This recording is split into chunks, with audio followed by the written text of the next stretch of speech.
Hi guys, Marco Pagano, a Cell Earth YouTuber, pointed out that in Stellarium you can actually change the mode to orthographic mode, and then what it does is it wraps the celestial sphere into a literal celestial sphere, the way it should be within the Cell Earth. And so what I did is I did the same, and I captured it frame by frame, and then I animated it, and this will give you a better understanding of how it's actually working function-wise within the Cell Earth.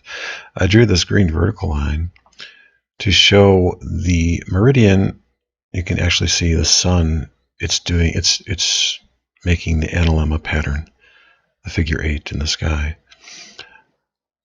Essentially, we're taking the same time every day for each day of the year. You can see the date over here. So it's starting from today all the way till April 14th of 2017. And so you can see how the sun forms the analemma, and then you can also see this red line. That's the ecliptic line, the path of the sun. And so because the Earth is not tilted, it is the ecliptic that is the tilt. That's what causes the sun to go from minus 23 degrees south to plus 23 degrees south, or 23.44 degrees. And with this, you can also see Venus and Mercury doing the retrograde, in which they actually do the retrograde. It's not a retrograde according to the heliocentric model, where it's just a matter of perspective because they think the Earth is spinning.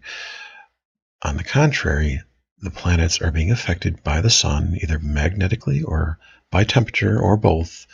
And because Venus and Mercury are going to be the planets that are closer to the sun, and because they actually go around in the front of and in back of the sun, as opposed to the other planets which simply go behind the sun, we can see them performing their loops. I'm going to zoom in on it sooner, so you can see a little bit later, so you can see it. But one thing is a little bit deceptive, though. When you see Mercury do the retrograde, it looks like when it gets darker, it looks like it goes behind the sun, but that is actually the opposite. When it gets darker, it's going in front of the sun. Obviously, if you hold an object in front of a light source, you're not going to see the front part of that object. And you see the Milky Way band. There's the dark rift.